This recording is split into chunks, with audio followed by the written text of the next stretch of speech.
Sleek styling, smooth contours, rugged exterior, wind resistant. I know, it's obvious what I'm talking about. The human body nude. Today, I'm going to tell you about my almost trip to a nudist resort.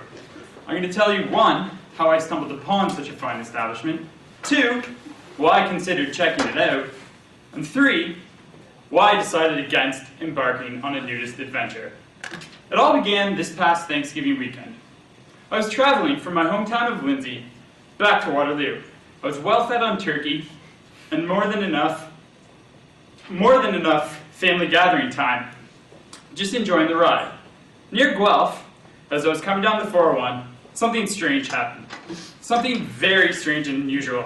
I saw a sign that I'd never seen before. Never. And this is particularly odd because I've driven this drive a number of times.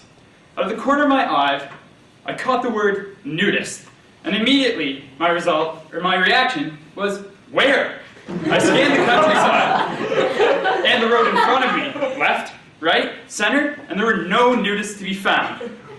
In an effort to regain my composure, I pulled the car over and soon found the source of the kerfuffle. I discovered that the word nudist was not from a sign that read nudist crossing or real live nudist as I might have hoped. It was from a sign that read Four Seasons Nudist Resort. Now, this is actually a real sign located along the 401 West just before Guelph. How many of you have actually seen it? Excellent. But for those of you who haven't, Graham and some others over there, you're in luck. I was so excited by this sign that I needed to take a picture. And, fortunately for you, I brought it with me today.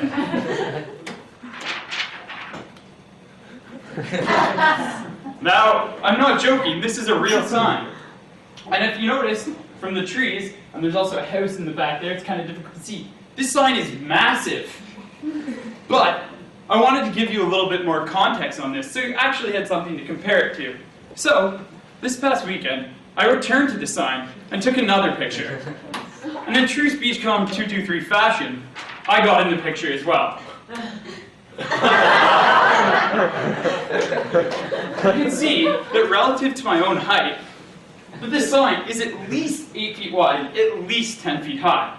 And also, if you look really closely in the abdominal region here, you can see that the effect that eating 6 meals a day is having on you. It's really quite remarkable, and you should all still be doing it. So, after seeing this sign, and you can see it for yourselves, I was very curious, I'll admit, but I had my reservations. Most specifically, who's going to nudist resorts? When looking at their clients, how does a resort differentiate between a creeper and a nudist? If I was actually going to go to a nudist resort, I'd want to know that there's some sort of nudist verification process in place. So, who's actually going? As people coming down the 401, are they like, oh, the nudist colony, let's go. Or honey, take off your shirt, we're going to the Four Seasons. No, I don't think this is the case at all. Additionally, I would like there to be, going back to the nudist verification process, I would like there to be perhaps a nudist aptitude test. So, as you check in, and before you take off your clothing, the receptionist would hand you this test, and you'd have to fill it out. If correctly, she or he would be able to accurately determine, yes, you do in fact like being naked.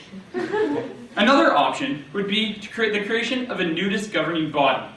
And what this governing body would do was they would issue nudist membership cards based on an observed time frame per week of time spent naked.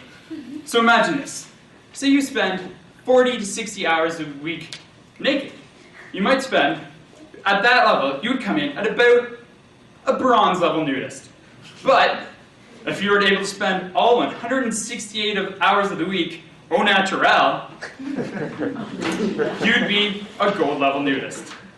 But because this system isn't in place and there's nothing similar, I wasn't able to bring myself to actually go to the nudist resort. So, today I've talked about how I found the Four Seasons Nudist Resort, why I almost checked it out, and 3, why I decided against embarking on this nudist adventure. So remember what I've said today. When you might encounter a nudist resort or some other nudist establishment, and I know this might happen often, keep this in mind. Where are you going to put your wallet?